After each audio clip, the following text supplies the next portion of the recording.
Good afternoon এইস কিচেনের বন্ধুরা, আজ আমি বানাবো ব্রেকফাস্ট রেসিপি আলু চিজ পরোটা। এই আলু চিজ পরোটা খেতে খুবই টেস্টি আর এটা বানানো খুবই সহজ। তো চলুন দেখে নেওয়া যাক আলু চিজ পরোটা কিভাবে বানাই। আলু চিজ পরোটা বানানোর জন্য এখানে আমি নেব দুটো মিডিয়াম সাইজের বয়েলড করা আলু, 3 থেকে 4টে স্লাইস চিজ, একটা কিউব সাইজের চিজ, একটা মিডিয়াম সাইজের পেঁয়াজ, 4টে কাঁচা লঙ্কা আর কিছুটা ধনিয়া পাতা।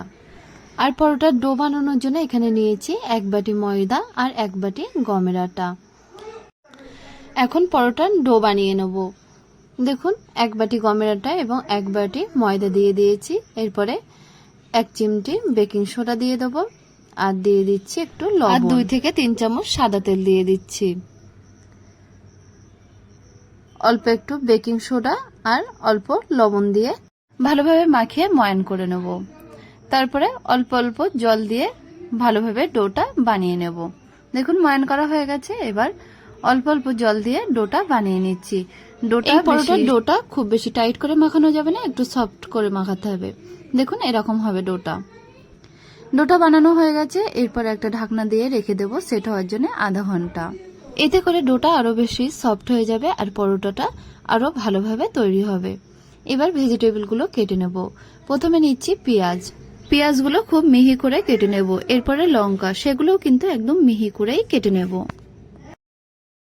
পেঁয়াজ লঙ্কা কাটা হয়ে গেছে। এরপরে ধনিয়া পাতাগুলো কুচিয়ে নেব। দেখুন ধনিয়া পাতাগুলো কুচিয়ে নিচ্ছি। এরপরে সিদ্ধ করা আলু থেকে খোসাগুলো ছাড়িয়ে নেব। আলুগুলোর খোসা ছাড়ানো হয়ে গেছে। এবার ম্যাশ করে নেব। দেখুন দুটো আলুই ম্যাশ করে নিয়েছি। এবার ম্যাশ করা আলুর মধ্যে দিয়ে দিচ্ছি একদম মিহি করে কেটে রাখা পেঁয়াজ এবং লঙ্কা। তারপরে দিয়ে দিচ্ছি কোচানো ধনিয়া পাতা আর সাথে দিয়ে দিচ্ছি 1 চামচ কাশ্মীরি লঙ্কার পাউডার, 1/2 চামচ লবণ, 1/2 চামচ গোলমরিচের পাউডার, 1/2 চামচ ধনিয়া পাউডার, 1/2 চামচ আমচূর্ণ পাউডার। মশলাগুলো দেওয়া হয়ে গেলে ম্যাশ করা আলুর সাথে একটা চামচ দিয়ে বেশ ভালোভাবে মাখিয়ে নেব। এরপরে চিজটা উপর থেকে গ্রেট করে দিয়ে দিচ্ছি। চিজটা দেওয়ার পরে এটাও কিন্তু আলুর সাথে বেশ ভালোভাবে মিশিয়ে নিচ্ছি। আলুর ফিলিংটা তৈরি হয়ে গেছে। এবারে এদিকে আধা ঘন্টা হয়ে গেছে, অর্থাৎ ডোটা দেখুন অনেকটাই বেশি সফট হয়ে গেছে। হাত দিয়ে আর একটু মাখিয়ে নেব। তারপর একটু বড় ধরনের লেচি কেটে নিচ্ছি। এরপর একটা লেচি নিয়ে হাতের তালু দিয়ে এইভাবে গোল পরোটার আকারে বেলে নেব। দেখুন প্রত্যেকটা লেচি পরোটার আকারে বেলে নিয়েছি। এবার মিডিয়াম ফ্লেমে একটি ফ্রাই প্যান বসিয়ে ফ্রাই প্যানের মধ্যে একটা পরোটা দিয়ে দেবো। দিয়ে দুটো পিঠই হালকা হালকা করে ছেঁকে নেব। এরকম যখন ছাকা হয়ে যাবে তখন তুলে নিচ্ছি। এইভাবে সমস্ত পরোটাগুলো ছেঁকে নেব। পরোটাগুলো হালকা করে ছাকা হয়ে যাওয়ার পরে এবার আলুর ফিলিংটায় 1 চামচ মেয়োনেজ মিশিয়ে নেব।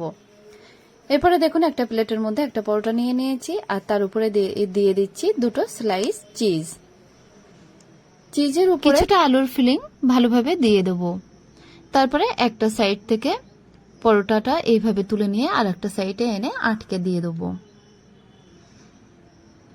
এইভাবে একটা আলু চিজ পরোটা বানানো হয়ে গেল। এবার আমি আরেকটা দেখিয়ে দিচ্ছি। দেখুন একটা পরোটার উপরে দুটো স্লাইস চিজ রেখে দিয়েছি, তার উপরে আলুর ফিলিং দিয়ে দিয়ে একটা সাইড মুড়ে দেব।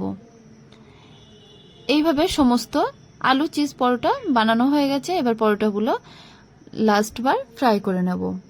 দেখুন একটা ফ্রাই প্যানের মধ্যে 1 চামচ বাটার দিয়ে দেব। বাটারটা যখন গলে যাবে তখন ফ্রাই প্যানের মধ্যে দুটো আলু চিজ পরোটা রেখে বেশ ভালোভাবে দুপাশটা ছেঁকে নেব। একটা সাইড যখন এইভাবে ফ্রাই হয়ে আসবে তখন আরেকটা সাইড উল্টিয়ে দিয়ে সেই সাইডটাও কিন্তু ফ্রাই করে নিতে হবে একদম পরোটার মতো করে।